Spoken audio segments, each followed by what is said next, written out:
Welcome back to my channel ಅಮ್ಮನ ಅಡುಗೆ ಮನೆ. ನಿಮಗೆಲ್ಲರಿಗೂ ಅಮ್ಮನ ಅಡುಗೆ ಮನೆಗೆ ಪ್ರೀತಿಯ ಸ್ವಾಗತ. ನಾನು ನಿಮ್ಮ ಅನುಷಾ ಮಹೇಶ್. ಎಲ್ಲರೂ ಹೇಗಿದ್ದೀರಾ? ಹಾಯ್ ಹೋಪ್ ಎಲ್ಲ ಚೆನ್ನಾಗಿದ್ದೀರಾ ಅಂತ ಅನ್ಕೋತೀನಿ. ನಾನು ಕೂಡ ಚೆನ್ನಾಗಿದ್ದೀನಿ. ಇವತ್ತಿನ ರೆಸಿಪಿ ಏನಪ್ಪ ಅಂತಂದರೆ, ಚಪಾತಿಗೆ ಎಲ್ಲದಕ್ಕೂ ಒಂದೊಂದು ಪಲ್ಯ ಬೇಕೇ ಆಗುತ್ತೆ.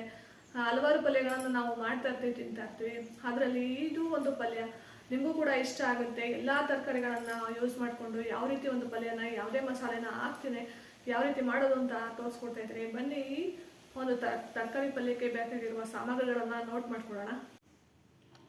ನಾನು ಗೋರಿಕಾಯಿನ ತೊಗೊಂಡಿದ್ದೀನಿ. ಗೋರಿಕಾಯಿ ಮತ್ತು ಸೌತೆಕಾಯಿ ಒಳಗಡೆ ಇರುವಂತಹ ಬೀಜ ಎಲ್ಲ ತೆಗೆದು ಇಟ್ಕೋಬೇಕು. ದಪ್ಪ ಮೆಣಸಿನ್ಕಾಯಿ, ಒಂದು ಈರುಳ್ಳಿ, ಒಂದು ಗೆಡ್ಡೆಕೋಸು, ಒಂದು ಟೊಮೆಟೊನ ತೊಗೊಂಡಿದ್ದೀನಿ. ಇದೇ ತರಕಾರಿ ಬೇಕು ಅಂತ ಏನಿಲ್ಲ, ಮನೇಲಿ ಯಾವ ತರಕಾರಿ ಇರುತ್ತೆ ಆ ತರಕಾರಿಗಳನ್ನ ತೊಗೋಬೋದು. ನಂತರ ನಾನು ಒಗ್ಗರಣೆಗೆ ಅರಿಶಿಣದ ಪುಡಿ, ಧನಿಯಾ ಪುಡಿ, ಖಾರದ ಪುಡಿ, ಜೀರಿಗೆ ಮತ್ತು ಸಾಸಿವೆ, ಹಿಂಗನ್ನು ತೊಗೊಂಡಿದ್ದೀನಿ. ಕುಕ್ಕರನ್ನು ಒಲೆ ಮೇಲೆ ಇಟ್ಟು ಇದಕ್ಕೆ 2 ಸ್ಪೂನ್ ಎಣ್ಣೆನ ಹಾಕ್ಕೊಳ್ಳೋಣ. ಒಂದು ಚಿಟಿಕೆ ಹಿಂಗು, 1 ಸ್ಪೂನ್ ಸಾಸಿವೆ,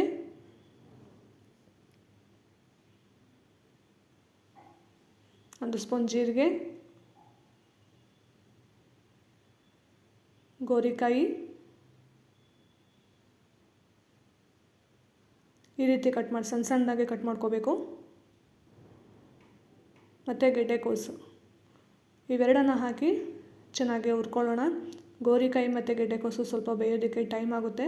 ಅದಕ್ಕೆ ಇವೆರಡನ್ನು ಫಸ್ಟ್ ಹಾಕ್ಕೊಂಡು ಚೆನ್ನಾಗಿ ಹುರ್ಕೊಂಡು 1 ಸ್ಪೂನ್ ಅರಿಶಿನ ಹಾಕ್ಕೋತಾ ಇದ್ದೀನಿ. ನಂತರ 1.5 ಸ್ಪೂನ್ ಅಚ್ಚ ಖಾರದ ಪುಡಿ, 1 ಸ್ಪೂನ್ ಧನಿಯಾ ಪುಡಿ,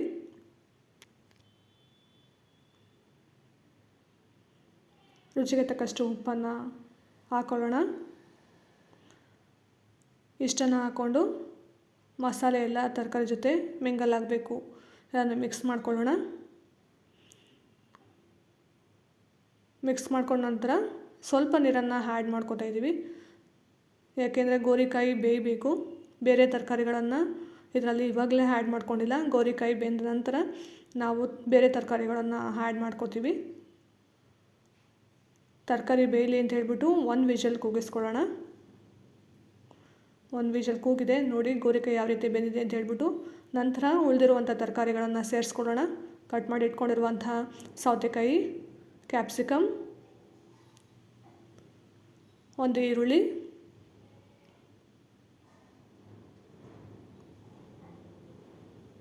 ಇಷ್ಟನ್ನು ಹಾಕಿ ಚೆನ್ನಾಗಿ ಮಿಕ್ಸ್ ಮಾಡ್ಕೊಳ್ಳೋಣ. ಈರುಳ್ಳಿಯನ್ನು ಮೊದಲೇ ಹಾಕುವಂಥ ಅವಶ್ಯಕತೆ ಏನಿಲ್ಲ. ಮತ್ತು ಕಟ್ ಮಾಡಿ ಇಟ್ಕೊಂಡಿರುವಂತಹ 1 ಟೊಮೆಟೊನ ಆ್ಯಡ್ ಮಾಡ್ಕೋತಾ ಇದ್ದೀನಿ. ಟೊಮೆಟೊನೂ ಕೂಡ ಮೊದಲೇ ಹಾಕೋಬೋದು, ಆದರೆ ನಾನು ಇವಾಗ ಯಾಕೆ ಹಾಕೋತಾ ಇದ್ದೀನಿ ಅಂತಂದರೆ ಟೊಮೆಟೊ ಚೆನ್ನಾಗಿ ಬೆಂದುಬಿಡುತ್ತೆ. ಈ ರೀತಿ ಹಾಕೊಳ್ಳೋದ್ರಿಂದ ಟೊಮೆಟೊನೂ ಕೂಡ ಜಾಸ್ತಿ ಬೇಯದೇ ತರಕಾರಿ ಜೊತೆಲಿ ಕಾಣಿಸುತ್ತೆ. ಅದಕ್ಕೆ ಟೊಮೆಟೊನ ಲಾಸ್ಟಲ್ಲಿ ಹಾಕ್ಕೊಂಡಿದ್ದೀನಿ. ಎಲ್ಲ ತರಕಾರಿ ಚೆನ್ನಾಗಿ ಬೇಯಬೇಕು.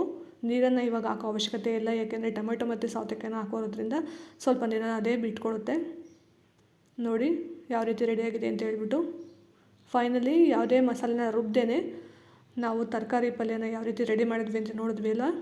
ಮನೇಲಿ ಯಾವುದೇ ತರಕಾರಿ ಇದ್ರೂ ಅದು ವೇಸ್ಟ್ ಆಗೋಕ್ಕಿಂತ ಮುಂಚೆ ಎಲ್ಲ ತರಕಾರಿನ ಯೂಸ್ ಮಾಡಿಬಿಟ್ಟು ಈ ರೀತಿ ಒಂದು ಪಲ್ಯನ ಮಾಡ್ಕೊಳ್ಳಿ.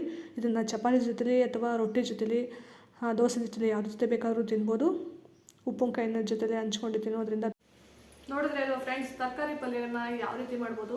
ಎಲ್ಲ ತರಕಾರಿಗಳನ್ನು ಯೂಸ್ ಮಾಡಿಕೊಂಡು ಒಂದು ಪಲ್ಯನ ಮಾಡಿಕೊಂಡ್ರೆ ಎಷ್ಟು ಚೆನ್ನಾಗಿರುತ್ತೆ ಅಲ್ವಾ. ನಿಮಗೂ ಕೂಡ ಇಷ್ಟ ಆಗುತ್ತೆ ಅಂತ ಭಾವಿಸ್ತೀನಿ. ಈ ರೆಸಿಪಿ ನಿಮ್ಗೆ ಇಷ್ಟ ಆಗಿದ್ದರೆ ದಯವಿಟ್ಟು ಲೈಕ್ ಮಾಡಿ, ಶೇರ್ ಮಾಡಿ ಮತ್ತು ಕಮೆಂಟ್ ಮಾಡಿ. ನೀವು ನನ್ನ ಚಾನಲ್ನ ಸಬ್ಸ್ಕ್ರೈಬ್ ಮಾಡ್ಕೊಳ್ತಾ ನೋಡ್ತಿದ್ರೆ ದಯವಿಟ್ಟು ಸಬ್ಸ್ಕ್ರೈಬ್ ಮಾಡ್ಕೊಳ್ಳಿ.